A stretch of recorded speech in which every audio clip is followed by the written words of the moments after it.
देखते हैं, क्यों नहीं देखेंगे। देखो, Galileo's experiment of motion of an object on an inclined plane. Inclined plane का मतलब क्या, ऐसा सरफेस जो क्या हो, जमीन से ऊंचाई पर हो। तो ये सरफेस देख रहे हो, ये क्या है, जमीन से कुछ ऊंचाई पर है, ठीक है, जमीन से क्या है, कुछ ऊंचाई पर है। ये दो सरफेस हम लोग ले लिए। अब हम लोग एक बॉल को, एक गेंद को, ठीक है, थ्रो करेंगे। कहां से, एक हाइट से नीचे की ओर क्या करेंगे, थ्रो करेंगे। तो जब ये नीचे की ओर जाएगा लुढ़कते हुए, तो और जब उसके कारण ये ऊपर की ओर आएगा, तो इन दोनों केसेस का स्टडी हम लोग करते हैं गैलीलियो के एक्सपेरिमेंट से। गैलीलियो ने जो ये एक्सपेरिमेंट किया था, उससे वो क्या सब प्राप्त किया, इसके बारे में हम लोग आज चर्चा करेंगे। तो अब जब कभी भी हम लोग एक बॉल को रोल करवाते हैं नीचे जमीन की ओर, ठीक है, जो एक इंक्लाइन सरफेस है, एक हाइट के साथ उठा हुआ सरफेस है, उस पर से एक बॉल को नीचे की ओर रोल करवाते हैं, उसका वेलोसिटी बढ़ता है। नीचे की ओर जैसे जैसे आएगा वैसे वैसे उसका वेलोसिटी बढ़ता चला जाएगा, और जैसे ही ये ऊपर की ओर जाए, दूसरा इंक्लाइन प्लेन की तरफ, यहाँ से आया नीचे, और नीचे से फिर दूसरे इंक्लाइन प्लेन की तरफ ऊपर की ओर बढ़ेगा, तो वेलोसिटी घटने लगेगा, ठीक है। ओके, वेलोसिटी क्या होगा, घटने लगेगा। अब समस्या यहाँ पर ये है, समझने वाली बात ये है, ठीक है, कि अगर इंक्लिनेशन जो है दोनों प्लेन का इक्वल होगा, तो मार्वल सेम हाइट तक पहुंच जाएगा जिसके साथ ये नीचे आया था। मतलब सिंपल सा बात है, अगर ये एंगल जो है ना, एंगल ऑफ इंक्लिनेशन इस सरफेस का, अगर इस सरफेस का और इस सरफेस का दोनों का एंगल ऑफ इंक्लिनेशन क्या हो, बराबर हो, तो जिस हाइट से बॉल चला था उसी हाइट तक क्या होगा, बॉल पहुंच जाएगा। जितना ऊंचाई से बॉल ऊपर से नीचे आया था, उतना ही ऊंचाई तक फिर से ऊपर पहुंच जाएगा, ठीक है, अगर क्या हो, एंगल ऑफ इंक्लिनेशन सेम हो। लेकिन अगर क्या हो जाए, एंगल ऑफ इंक्लिनेशन बढ़ जाए, ये जो एंगल ऑफ इंक्लिनेशन है, जो इतना होना चाहिए था, इसको बढ़ा दिए हम लोग, एंगल बढ़ा दिए। एंगल बढ़ा दिए का मतलब क्या, और खड़ी कर दिए, ढाल जो है, स्लोप जो है, उसको और खड़ा कर दिए, उसको और ज्यादा क्या कर दिए, आगे की ओर झुका दिए, ठीक है। इस तरफ की ओर जैसे ही झुकाएंगे, बढ़ाएंगे, तो एंगल ऑफ इंक्लिनेशन बढ़ेगा।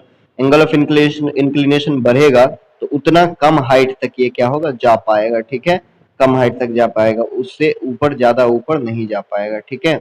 ओके, और दूसरा चीज ये भी है कि अगर हम लोग क्या कर ले, एंगल ऑफ इंक्लिनेशन घटा दें, जो एंगल ऑफ इंक्लिनेशन जिसके जितना एंगल से नीचे आया था, उतना एंगल को क्या कर दे, घटा दें, तो अगर एंगल हम लोग घटा देंगे तो फिर भी प्रॉब्लम क्रिएट हो जाएगा। फिर भी प्रॉब्लम क्या क्रिएट हो जाएगा, वो हम लोग देखेंगे, ठीक है। नाउ सी, यही दो चीजें हम लोग को देखनी है इस केस स्टडी में, ठीक है। अगर एंगल इक्वल हो इंक्लिनेशन का, मार्वल सेम हाइट तक पहुंचेगा जिसके साथ नीचे आया था। अगर इंक्लिनेशन दूसरे प्लेन का क्या हो जाए, घट जाए, विच मीन्स एंगल नीचे की ओर चला जाए, तो ये क्या करेगा, ज्यादा डिस्टेंस ट्रेवल करेगा, ठीक है, ओरिजिनल हाइट पहुंचने के लिए। सिंपल सा बात है ना, यहाँ से यहाँ तक हाइट मान लो सेम रखते हैं, ये जो हाइट है वही हाइट ये भी है, वही हाइट ये भी है, और वही हाइट ये भी है, ठीक है। तो एंगल ऑफ इंक्लिनेशन अगर हम लोग ये एंगल जितना था उससे कम एंगल लेते हैं दूसरे प्लेन का, तो फिर क्या हो जाएगा, उसी हाइट तक पहुंचने के लिए इसको ज्यादा दूरी ट्रेवल करना पड़ेगा, क्योंकि इसका लेंथ जो होगा, इसका लेंथ जो होगा, उससे ज्यादा तो इसका लेंथ होगा, होगा ऑब्वियसली, सिंपल सा बात है। अब अगर हम लोग क्या कर दे, एंगल ऑफ इंक्लिनेशन क्या कर दे बच्चे, बढ़ा दें, ठीक है, एंगल ऑफ इंक्लिनेशन बढ़ा देंगे, तो ये लेंथ जितना है उससे कम होगा ये लेंथ, ठीक है। यानी जैसे जैसे आगे की ओर बढ़ते जाएंगे वैसे वैसे इसका लेंथ ज्यादा होगा, इसका लेंथ कम होगा। एंगल ऑफ इंक्लिनेशन बढ़ाने पर बॉल को सेम हाइट ट्रेवल करने के लिए, सेम हाइट तक पहुंचने के लिए क्या करना पड़ता है, कम डिस्टेंस ट्रेवल करना पड़ता है। और एंगल ऑफ इंक्लिनेशन हम लोग क्या कर देते हैं, अगर घटा देते हैं, तो बॉल को सेम हाइट तक पहुंचने के लिए क्या करना पड़ता है, ज्यादा डिस्टेंस ट्रेवल करना पड़ता है, ठीक है। ये गैलीलियो का ऑब्जर्वेशन था। So if the inclination of the second plane is made horizontal, the marble will travel forever trying to reach the same. अगर हम लोग क्या कर दें, एंगल ऑफ इंक्लिनेशन हॉरिजॉन्टल कर दें, मतलब ये जो सेकंड प्लेन है ना, इसका हाइट ही खत्म कर दें, विच मीन्स इसको क्या कर दें, पलट दें। ये जो है, ये सेकंड प्लेन है, इसको पलट दें, पलट करके एंगल ऑफ इंक्लिनेशन एकदम जीरो कर दें, नीचे ऐसे लिटा दें। ये अगर हम लोग ऐसे नीचे लिटा देंगे, गिरा देंगे इस प्लेन को, तो ये लिटा देंगे, तो फिर बॉल जो आएगा वो क्या चला जाएगा, इन्फिनिट तक चला जाएगा, जाता ही जाएगा, ठीक है। हाँ, वो डिस्टेंस मैक्सिमम कवर करेगा, लेकिन हाइट उसका कुछ भी नहीं रहेगा, हाइट उसका कुछ भी नहीं रहेगा बॉल का, लेकिन डिस्टेंस वो मैक्सिमम कवर करता ही जाएगा, ठीक है। अगर कोई रोके ना, कोई रेजिस्टेंस ना हो, हवा ना रोके, तो अगर वैक्यूम में ऐसे हम लोग गिरा देंगे तो ये इन्फिनिट डिस्टेंस तक बढ़ता चला जाएगा, ओके। हाँ, और वो क्यों बढ़ता चला जाएगा, क्योंकि वो चाहेगा कि वो जिस हाइट से चला था वो हाइट फिर से कर ले, ऑब्टेन कर ले, ठीक है। सिंपल सा बात है, उस हाइट को ऑब्टेन करने के लिए भागता जाएगा, लेकिन वो कर नहीं पाएगा, ठीक है। जब तक कि उसको क्या ना मिल जाए, कहीं पर इंक्लिनेशन इतना ना मिल जाए कि जिस हाइट से वो चला था उस हाइट तक वो पहुंच जाए, यानी अपने पहले पोजीशन में, ओके। नाउ एक अनबैलेंस्ड फोर्स जो होता है उसका जरूरत होता है मोशन मार्बल के यानी बॉल के मोशन को बदलने के लिए, लेकिन कोई फोर्स का जरूरत नहीं होता यूनिफॉर्म मोशन को बरकरार रखने के लिए, इसलिए ये बढ़ता ही जाएगा, ठीक है। अगर कोई चीज ना रोके, ना इसको पुश करे, ना पुल करे, तो फिर ये बढ़ता जाएगा बिना किसी चीज के कारण। लेकिन हमारे एटमॉस्फेयर में ये रुक जाएगा, क्यों? क्योंकि एयर भी क्या करता है, रेसिस्टेंस प्रोवाइड करता है, एयर भी रुकावट बनता है, ठीक है। ये चीज समझ में आया सभी को?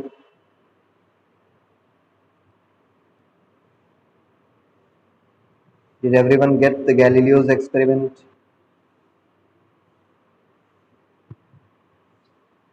हम्म, बताइए। हाँ, बताइए। से हम्म, can you all hear me?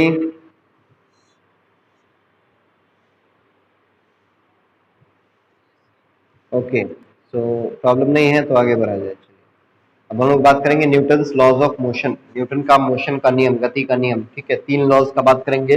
First law, दरअसल न्यूटन का जो फर्स्ट लॉ था वो न्यूटन के द्वारा नहीं कह सकते, वो गैलीलियो के द्वारा ही दिया गया था। गैलीलियो ही उसके बारे में बताया था। तो Newton first law of motion states that, Newton का जो फर्स्ट लॉ ऑफ मोशन है वो दरअसल लॉ ऑफ इनर्शिया है, और गैलीलियो इसके बारे में बताया था, ठीक है। चलो, an object remains in a state of rest or in uniform motion in a straight line unless compelled to change the state by an applied force। एक ऑब्जेक्ट अगर रेस्ट में है तो रेस्ट में रहेगा, और अगर मोशन में है तो मोशन में ही रहेगा, जब तक कंपेल न किया जाए, मजबूर न किया जाए उसको अपना पोजीशन, अपना स्टेट चेंज करने के लिए, रेस्ट का स्टेट या फिर मोशन का स्टेट चेंज करने के लिए, जब तक उसको कंपेल न किया जाए, जब तक उसको मजबूर न किया जाए किसी ऑब्जेक्ट को, ठीक है, अप्लाइड फोर्स के कारण, उसके ऊपर कोई फोर्स अप्लाई करके जबरदस्ती, ठीक है। अब बच्चे इनर्शिया क्या होता है? इनर्शिया होता है natural tendency of objects to remain in a state of rest और in uniform motion is called inertia. Inertia होता है जड़त्व, यानी किसी भी बॉडी का अपने पोजीशन में रहने का जो आदत होता है, क्षमता होता है, कैपेसिटी होता है, उसको हम लोग इनर्शिया कहते हैं। जैसे आपका इनर्शिया क्या है? आप जैसे सुबह सुबह 10 बजे तक बेड में रहने का क्या है, आपका इनर्शिया है। आपका क्या है, मजबूरी है, आपका मन नहीं करता है सुबह सुबह उठने का। ओके, तो 10 बजे तक बेड में रहने का क्या इनर्शिया है आपके अंदर, और उस इनर्शिया को कौन तोड़ता है? एक्सटर्नल फोर्स तोड़ता है। कैसा फोर्स? मम्मी पापा का मार तोड़ता है, ठीक है, डंडा पड़ता है एक, तो बेड पर से इनर्शिया टूट जाता है और बेड पर से तुरंत आप उछल करके भाग जाते हैं, यानी अपना पोजीशन ऑफ रेस्ट आप चेंज कर लिए, ठीक है। तो पोजीशन ऑफ जो रेस्ट था, ठीक है, स्टेट ऑफ रेस्ट था वो चेंज हो गया, फिर स्टेट ऑफ मोशन भी किसी चीज का चेंज हो जाए तो कहता है इनर्शिया को ब्रेक करना। इनर्शिया मतलब एबिलिटी किसी भी ऑब्जेक्ट का जिसके द्वारा वो क्या करे, अपने आप को अपने पोजीशन में बरकरार रख सके। इसीलिए हम लोग कहते हैं फर्स्ट लॉ ऑफ मोशन को लॉ ऑफ इनर्शिया भी कहते हैं, कि इनर्शिया कब बदलेगा। जैसे देखो ये ऑब्जेक्ट है, यहाँ पर ये इनर्शिया का एक बहुत अच्छा एग्जाम्पल आप देख सकते हो। जैसे हम लोग क्या किए, एक ग्लास ले लिए, ठीक है, खाली ग्लास ले लिए शीशा का या कैसा भी, ठीक है, और क्या कर लिए हम लोग, खाली ग्लास के ऊपर एक कार्डबोर्ड शीट रख दिए, ठीक है, एक पेपर का शीट रख दिए कार्डबोर्ड का, और उसके ऊपर एक सिक्का रखना, ठीक है, आप ये कर सकते हो, एक कॉइन रख देना। अब क्या करोगे आप, इस कॉइन को बिना बताए हुए, ठीक है, चुपचाप क्या करोगे, इसके नीचे जो ये कार्डबोर्ड है उसको अपने उंगली से किक करना, ठीक है, यानी उंगली से मारना, ठीक है, इस तरह से उंगली से मारना। और जैसे ही मारोगे तो पता क्या चलेगा कि इसके नीचे से कार्डबोर्ड सरक गया, लेकिन ये एक सिक्का जो है वो नहीं भागा। सिक्का नहीं भागने का पीछे का रीजन क्या है, क्योंकि सिक्का रेस्ट में था, और वो जिस पोजीशन पर था वो चाहता था कि वो वहीं पर रहे, यहाँ पर जो था चाहता था वहीं पर रहे, ठीक है, और वो अपना पोजीशन नहीं चेंज करना चाहता था, लेकिन उसके नीचे जो मूवमेंट हुआ उसके कारण कंपेल किया गया उसको, जबरदस्ती उसको क्या किया, ग्रेविटी जो है वो नीचे की ओर खींच लिया, जिसके कारण वो ग्लास में गिर गया। नहीं तो अगर ग्रेविटी नहीं खींचता ना बच्चों, यही चीज अगर आप वैक्यूम में करते तो वो सिक्का जहां पर था वहीं पर रहता, ठीक है, सिक्का अपना पोजीशन चेंज नहीं करता, जहां पर था वहीं पर रहता, ठीक है। चाहे कार्डबोर्ड हो उसके नीचे या फिर ना हो, क्योंकि कोई उसको खींचने वाला नहीं होता, कोई उसके इनर्शिया को ब्रेक करने वाला नहीं होता। समझ आए? इनर्शिया जो होता है बच्चे किसी भी बॉडी का ये प्रॉपर्टी होता है जिसके द्वारा वो अपने पोजीशन को होल्ड करके रखने का कोशिश करता है। इसके बहुत सारे एग्जांपल्स हम लोग देखते हैं, ठीक है, तब समझ में आएगा। चलो सबसे पहले देखो, जैसे एक स्ट्राइकर है वो हिट करता है pile of coins on carrom board, ठीक है, the lowest coin moves out and due to inertia of the rest the other coins fall down. जब आप कैरम बोर्ड खेलते हो ना, तो जब आप बड़े वाले कॉइन से बड़े वाले स्ट्रक्चर, बड़ा वाला जो स्ट्रक्चर होता है उससे हिट करते हो छोटे छोटे कॉइन्स को, छोटे छोटे जो क्या होते हैं राउंड स्ट्रक्चर्स होते हैं उनको जब आप हिट करते हो, तो होता क्या है कि एक के ऊपर एक रखा हुआ जो कैरम का आपका क्या है, कैरम का कॉइन है, ठीक है, तो एक के ऊपर एक रखते हैं जब आप सजा करके, तो जब आप हिट करते हो कैरम से इसको, उस सारे के सारे पाइल्ड एक के ऊपर एक रखे हुए किस चीज को, कैरम कॉइन्स को, तो क्या होता है नीचे वाला जो कॉइन होता है वो तो सरक जाता है, लेकिन उसके ऊपर जो कॉइन्स रहते हैं वो अपने पोजीशन को बरकरार रखते हैं, ठीक है। ये क्या बतलाता है, ये हम लोग को बताता है कि ऊपर वाला कॉइन अपना पोजीशन चेंज नहीं करना चाहता था क्योंकि उसके ऊपर फोर्स नहीं लगा था, फोर्स नीचे वाले के ऊपर लगा था, तो जिसके ऊपर फोर्स लगा था वो अपना पोजीशन चेंज कर लेता है, लेकिन जिसके ऊपर फोर्स नहीं लगता वो बोलता है कि नहीं हम नहीं हिलेंगे तो नहीं हिलेंगे। This is called inertia. Now अगर एक कॉइन को आप क्या कर लो, एक प्लेइंग कार्ड के ऊपर रख करके टम्बलर के साथ फ्लिक करो तो फिंगर के साथ, तो इनर्शिया ऑफ रेस्ट के कारण कॉइन टम्बलर में गिर जाएगा। जो अभी हम लोग देखें ग्लास वाला एग्जांपल, सेम चीज, ठीक है। अगर हम लोग क्या करें, ट्रैवल करें कार में, तो ड्राइवर जब ब्रेक लगाता है ना एकाएक, जब आप गाड़ी से जा रहे हो और एकाएक ब्रेक लगता है तो आप क्या हो जाते हो, आगे की ओर गिरने लगते हो, ठीक है, आपका शरीर आगे की ओर झुक जाता है एकाएक जब ब्रेक लगता है बहुत स्पीड में गाड़ी में। तो क्यों होता है, क्योंकि आपका बॉडी जो है, जैसे देख रहे हो यहाँ पर ये क्या है, ट्रक है, ठीक है, ये ट्रक चल रहा है और रोड क्या है, नीचे की ओर ढलान है, और नीचे की ओर ढलान है, रोड पर ट्रक चल रहा है और एकाएक जब ब्रेक लगाता है तो उसमें सामान सब आगे की ओर भाग जाता है, ठीक है। होता क्या है, इसको कहते हैं इनर्शिया ऑफ मोशन, ठीक है।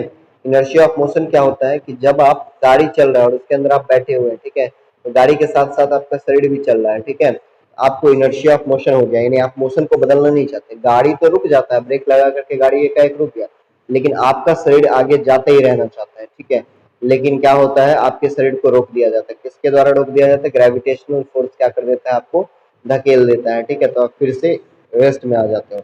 ऐसे ही जब क्या होता है बच्चे, जब गाड़ी आप में आप बैठे हो, एकाएक गाड़ी खुलती है, ठीक है, बहुत तेजी के साथ गाड़ी खुलता है और गाड़ी आगे की ओर बढ़ता है, तो आप क्या हो जाते हो, पीछे की ओर मुड़ जाते हो, क्यों, that is called inertia of rest, यानी आपका बॉडी चाहता है कि वो रेस्ट में था, पहले तो रेस्ट में ही रहे, ठीक है, वो अपना पोजीशन चेंज नहीं करना चाहता है, किसी भी सूरत में पोजीशन चेंज नहीं करना चाहता है, तो उस पोजीशन चेंज जो नहीं करना चाहता है उसको ब्रेक किया जाता है मोशन में आकर के, लेकिन आपके बॉडी को जबरदस्ती खींचा जाता है, फोर्स लगाया जाता है, तो फिर आपका body inertia of motion get कर लेता है। तो ये जो एक्चुअली नेचर है ना, ह्यूमन नेचर है कि मतलब जिद जिद जिसको हम लोग कहते हैं जिद, ठीक है, किसी चीज को लेकर के स्टबर्न होना, ये दरअसल दुनिया में हर चीज में, चाहे मतलब लिविंग हो या नॉन लिविंग हो, हर किसी का जिद है कि वो जैसे है वैसे ही रहना चाहता है, वो बदलना नहीं चाहता है, लेकिन नेचर है कि उसको बदलने पर लगा हुआ रहता है, हमेशा कुछ ना कुछ उल्टा पुल्टा उसके साथ होता रहता है हर चीज के साथ। तो ये हमेशा एक फाइट चलता रहता है नेचर में, आप चाहते हो कि आप ना बदले और कोई ना कोई आपको चाहता है कि हमेशा बदल दे, ठीक है, हर चीज एक्चुअली चाहता है कि आपको बदल दे, तो ये बदलना ना बदलना है, यही पूरा का पूरा यूनिवर्स को मतलब एक तरह से बाइंड करके रखा हुआ है, ठीक है, इसी से सब कुछ चल रहा है। तो सिंपल सा बात है, अगर हम लोग बस में कभी कभी क्या होता है बच्चे, खड़े होते हैं, सीट नहीं मिलता है, ठीक है, तो बस मूव करता है सडनली तो हम लोग पीछे की ओर गिरने लगते हैं, ठीक है, क्योंकि फ्लोर जो होता है ना जिस पर आप खड़े हो वो तो मूव कर गया बस के साथ, लेकिन आपका बॉडी जो है वो इनर्शिया ऑफ रेस्ट नहीं रहना चाहता है, वो मूव नहीं करना चाहता है, ठीक है, क्योंकि उसका प्रॉपर्टी है क्या करने का, अपने पोजीशन को होल्ड कर सकने का, ओके। देख रहे हो जैसे कार चल रहा है, करोगे तो क्या हो जाएगा, इनर्शिया ऑफ मोशन के कारण आप आगे की ओर झुक जाओगे। इनर्शिया और मास के बीच में क्या रिलेशन है उसको समझो, ठीक है। मास दरअसल और कुछ नहीं बल्कि क्या होता है, किसी भी बॉडी के इनर्शिया का मेजरमेंट, किसी भी बॉडी का कितना इनर्शिया है, कितना देर तक अपने आप को रोक के रख सकता है और कितना फोर्स को सह सकता है रोक करके रखने के लिए, दैट इज कॉल्ड मास, उसी को हम लोग मास कहते हैं, ठीक है। मास क्या होता है, मीजर ऑफ इनर्शिया, ठीक है। तो एक बॉडी अगर रेस्ट में है continue to be as rest and body in motion continues to be in motion. ये हम लोग का फर्स्ट लॉ ऑफ मोशन है, that is law of inertia जिसको हम लोग कहते हैं। वो कहता है जो रेस्ट में है रेस्ट में रहना चाहता है, मोशन में रहना चाहता है। यही प्रॉपर्टी कहलाता है इनर्शिया। इनर्शिया एक बॉडी का जो होता है वो मेजर किया जाता है magnitude of force required to change the state of the body. Inertia कैसे मेजर करते हैं किसी भी बॉडी का, कि उस पर किसी भी बॉडी को उसके जगह से हटाने के लिए, या अगर रेस्ट में है तो मूव करवाने के लिए, और मोशन में है तो रेस्ट में लाने के लिए कितना फोर्स अप्लाई करना होगा, यही हम लोग को बताता है कि किसी बॉडी का कितना इनर्शिया होगा, क्षमता होगा। ठीक है, इसको इस तरह से समझो कि जैसे आप में से मान लो कोई बच्चा है जो पढ़ता नहीं है, ठीक है, जैसे अक्ष है, ठीक है, चलो वो पढ़ता नहीं है, तो उसको पढ़ने के लिए यानी वापस वो पढ़ने लगे, उसके लिए उसके पेरेंट्स के द्वारा कितना फोर्स अप्लाई किया जाए कि वो पढ़ने लगे वापस, that is called inertia of पढ़ाई। उसको हम लोग कहते हैं इनर्शिया ऑफ पढ़ाई। अक्ष इनर्शिया ऑफ पढ़ाई ऑफ अक्ष, अक्ष के पढ़ाई का इनर्शिया। क्योंकि आपके अंदर क्या होता है, एक चीज होता है जिसको हर व्यक्ति के अंदर होता है, जिसको हम लोग बोलते हैं प्रोक्रेस्टिनेशन। उसको हम लोग बोलते हैं टालना, प्रोक्रेस्टिनेशन। टालना दरअसल किस लिए आता है, टालने में आपका गलती नहीं है, दरअसल ये क्या है, ह्यूमन नेचर है कि हर चीज आदमी क्या चाहता है, टालना चाहता है, अरे कल कर लेंगे, परसों कर लेंगे, दैट इज कॉल्ड इनर्शिया। उसी को हम लोग कहते हैं इनर्शिया। जब वो ऑब्जेक्ट टाल मटोल करने लगे ना, कोई ऑब्जेक्ट जब बोले कि यार छोड़ो सफिशिएंट फोर्स लगेगा तब करेंगे, ठीक है। जैसे जब तक आपको क्या किया जाए, जैसे अक्ष को दूध पिलाने के लिए, ठीक है, तो दूध नहीं पीता है तो फिर उसको क्या किया जाता है, उसको डंडा लेकर के उसके सामने खड़ा होकर के और ग्लास में उसका मुंह खोल करके जबरदस्ती दूध उसके मुंह में डाला जाता है, तब जाकर के वो पीता है, ठीक है। तो ये क्या है, उसका दूध ना पीने का इनर्शिया है। उसको कैसे ब्रेक किया जाता है दूध ना पीने का इनर्शिया, डंडा के सहायता से। तो ये फोर्स है, डंडा का एक फोर्स है, ठीक है, जिसके कारण क्या होता है, वो इनर्शिया अपना ब्रेक करता है दूध ना पीने का, और फिर क्या करता है, उस एक्सेसिव कंपेलिंग फोर्स के कारण बेचारे को दूध पीना पड़ता है, that is inertia, you know. और उसका property inertia. Okay, now the force required to change the state of a heavier body is more than the force required to change the state of a lighter body. अगर मान लो, देखो जैसे मान लो जैसे हमको दूध बहुत पसंद है, ठीक है, तो हमको दूध पिलाने के लिए कम फोर्स लगाना पड़ेगा। हमको दूध पिलाने के लिए मेरे पेरेंट्स को, मेरे मम्मी को डंडा लेकर के खड़ा होने की जरूरत नहीं है। हमको तो दूध ग्लास में देगा कोई, हम पी लेंगे, सिंपल सा बात है। लेकिन अक्ष के साथ क्या है, उसको दूध पिलाने के लिए क्या करना पड़ेगा, डंडा लेकर के खड़ा रहना पड़ेगा। तो काम एक ही है, दूध ही पिलाना है, दूध ही पीना है, ठीक है। लेकिन एक व्यक्ति का इनर्शिया ज्यादा है, एक व्यक्ति का इनर्शिया कम है, क्योंकि एक व्यक्ति पर ज्यादा फोर्स लगाना पड़ रहा है और दूसरे पर कम फोर्स लगाना पड़ रहा है, सिंपल सा है। तो इसी तरह से अगर कोई ऑब्जेक्ट भारी है तो उसको अपने जगह से हटाने के लिए ज्यादा फोर्स लगाना पड़ेगा, यानी ज्यादा इनर्शिया होगा उस ऑब्जेक्ट पर। कोई ऑब्जेक्ट हल्का है यानी उस पर कम फोर्स लगाना पड़ेगा, उसको पोजीशन से मूव करवाने के लिए, चाहे मोशन में हो तो रेस्ट में, रेस्ट में हो तो मोशन में, यानी उस पर कम इनर्शिया लगेगा, सिंपल सा बात है। This because the mass of the heavier body is more. जो हैवी होता है, जिसका वेट ज्यादा होता है ऑब्जेक्ट का, उसका मास भी ज्यादा होता है नॉर्मली, ठीक है। और लाइटर बॉडी जो होता है, हल्का बॉडी जो होता है, जिसका वेट कम होता है, उसका मास भी कम होता है, इनर्शिया भी वही उसी हिसाब से वेरी करेगा, बदलेगा, ठीक है। The mass of a body is a measure of its inertia, ठीक है। किसी भी बॉडी का, जी बिल्कुल, हिमांशु को आपको मूव करवाना है जगह से, तो आपको क्या करना पड़ेगा, बहुत ही एक्सेसिव फोर्स अप्लाई करना पड़ेगा, आपको पूरा को पूरा क्लास को बुलाना पड़ेगा, ठीक है। सब मिलकर के फोर्स अप्लाई करेंगे, हम होंगे कामयाब, एक दिन वाला गाना गाएंगे, तब कहीं जा करके वो मतलब आप उसको पोजीशन ऑफ रेस्ट से मोशन में ला सकते हैं। क्यों, तो इसका मतलब क्या हुआ कि हिमांशु का इनर्शिया बहुत ही ज्यादा है, ठीक है, एक्सेसिव इनर्शिया है, ठीक है। तो जितना ज्यादा जिस ऑब्जेक्ट का वेट उतना ही ज्यादा उसका मास, और जितना ज्यादा मास उतना ज्यादा उसका इनर्शिया, यानी अपने पोजीशन को होल्ड कर सकने का क्षमता, ठीक है। लेकिन फिर अनिकेत है आपका, ठीक है, उसको आप फूंक मार दोगे तो क्या हो जाएगा, अपने पोजीशन से डिस्प्लेस हो जाएगा, क्योंकि कम वेट, कम मास और कम इनर्शिया, ठीक है।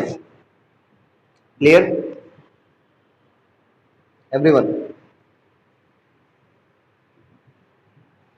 समझ आया सभी को? Very good, very good. Now see, okay, now see momentum के बारे में हम लोग देखते हैं, ठीक है। मोमेंटम, देखो मोमेंटम क्या होता है, किसी भी बॉडी का मास और वेलोसिटी का प्रोडक्ट। किसी भी बॉडी का मास मान लो m है और उसका वेलोसिटी क्या है, v है, ठीक है। अनिकेत डूडल नहीं करना है। किसी भी बॉडी का मास अगर m है और उसका वेलोसिटी क्या है, v है, तो उसका जो प्रोडक्ट हो जाएगा उसको हम लोग बोलेंगे क्या, मोमेंटम। और मोमेंटम को हम लोग किस चीज से डिनोट करते हैं, स्मॉल p से, ठीक है, small p। Small p is equal to mass into velocity. वैसे तो आप इसको क्या कर सकते हो, रो के साथ डिनोट कर सकते हो, रो, इसको हम लोग रो पढ़ते हैं, rho is equal to mass into velocity. But अभी के लिए आप क्लास 9th में हो तो ज़्यादा कुछ जानने का जरूरत नहीं है, बस आप इतना जान लो स्मॉल p लिख दोगे तो भी काम चल जाएगा। p is equal to m into v, where p is what, momentum, momentum is equal to mass into velocity. Okay, now इसको समझे थोड़ा डिटेल में, ये होता क्या है, कैसे काम करता है। ओके, तो momentum is equal to mass into velocity, simple सा बात है। यहाँ पर p क्या है, मोमेंटम है किसी भी बॉडी का, और जिस बॉडी का मोमेंटम p है उसका मास m होना चाहिए और वेलोसिटी v होना चाहिए। तो अगर बॉडी रेस्ट में है ना और उसका वेलोसिटी जीरो है ना, उसका मोमेंटम भी जीरो होगा, सिंपल सा बात है। यानी अगर बॉडी रेस्ट में है तो मोशन नहीं हो रहा, मोशन नहीं हो रहा है यानी स्पीड नहीं होगा, वेलोसिटी नहीं होगा, वेलोसिटी अगर जीरो हो जाएगा तो मोमेंटम भी जीरो हो जाएगा। क्यों, क्योंकि मास इंटू वेलोसिटी जीरो, तो m इंटू जीरो जीरो, तो मोमेंटम भी क्या हो जाएगा, जीरो। तो जो रेस्ट में होता है ऑब्जेक्ट बॉडी, उसका मोमेंटम होता है जीरो। मोमेंटम का ऐसा यूनिट क्या हो जाता है, किलोग्राम मीटर पर सेकंड या फिर केजी मीटर पर सेकंड, जिसको हम लोग बोलेंगे, ठीक है, या केजी मीटर सेकंड इनवर्स। क्यों बोलते हैं केजी मीटर पर सेकंड, सिंपल सा बात है, मास इंटू वेलोसिटी, मास का ऐसा यूनिट क्या होता है, किलोग्राम, ठीक है, और इंटू यहाँ पर वेलोसिटी का क्या होता है, मीटर पर सेकंड। तो इसलिए मोमेंटम जो है वो क्या होता है, मास इंटू वेलोसिटी, तो केजी मीटर पर सेकंड, इसका ऐसा यूनिट। और ज़्यादा कुछ है नहीं इसमें। अब मान लो एक ट्रक जो है, ठीक है, वो बहुत कम स्पीड के साथ जा रहा है, okay, and can kill a person standing in his path because of the heavy mass of the truck. Simple सा बात है, एक ट्रक जो है वो बहुत ही कम स्पीड से जा रहा है, लेकिन एक आदमी जो है उसको आसानी से वो मार सकता है। क्यों, क्योंकि ट्रक बहुत ही भारी होता है। क्या होता है, बहुत ही भारी होता है। अब सिंपल सा बात है ना, क्यों, क्योंकि मोमेंटम जो होता है ना वो मैटर करता है, तो मोमेंटम बहुत मैटर करता है। मोमेंटम होता है मास इंटू वेलोसिटी, यानी मोमेंटम डायरेक्टली प्रोपोर्शनल है मास के भी, मोमेंटम डायरेक्टली प्रोपोर्शनल है वेलोसिटी के भी।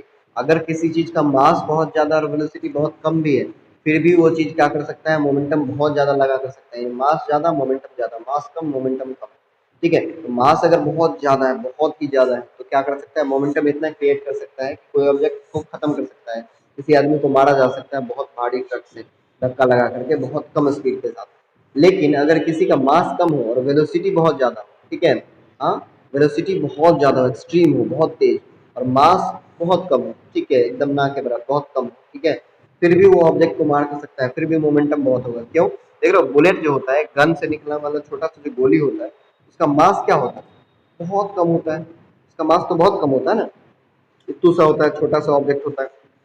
लेकिन जिस वेलोसिटी के साथ वो निकलता है ना, वो खतरनाक होता है। वो वेलोसिटी इतना ज्यादा होता है कि मोमेंटम उसका बहुत ज्यादा हो जाता है। वेलोसिटी ज्यादा होने के कारण मोमेंटम इतना हो जाता है कि वो किसी आदमी को मार सकता है, ठीक है। ये समझ में आया, दोनों में से कुछ भी एक ज्यादा हो जाए तो मोमेंटम बहुत ज्यादा हो जाएगा, मास बहुत ज्यादा हो जाए या फिर वेलोसिटी ज्यादा हो जाए, ठीक है। दोनों में से कोई भी एक ज्यादा हो जाएगा तो मोमेंटम बहुत ज्यादा हो जाएगा। जैसे क्रिकेट में क्या बोला जाता है, आप क्रिकेट खेलते हो तो आपको क्या बोला जाता है, इन क्रिकेट में बोला जाता है कि when you bat momentum is the main thing, आपका मोमेंटम जो है वो मैटर करता है।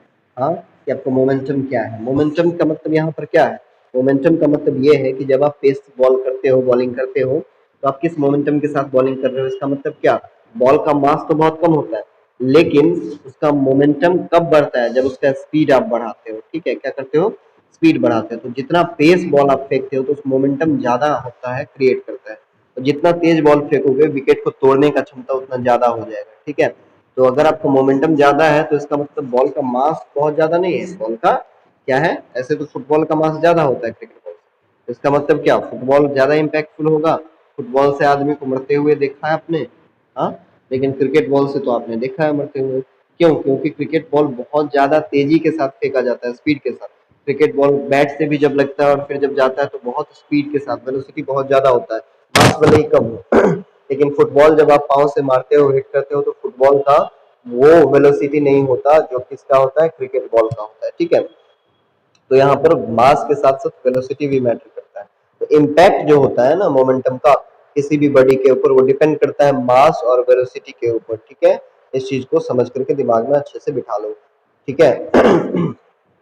अब अच्छी बारी आता है किसका, न्यूटन का सेकेंड लॉ ऑफ मोशन का, ठीक है। तो ये हम लोग कल के क्लास में देखेंगे, सेकेंड लॉ ऑफ मोशन और थर्ड लॉ ऑफ मोशन।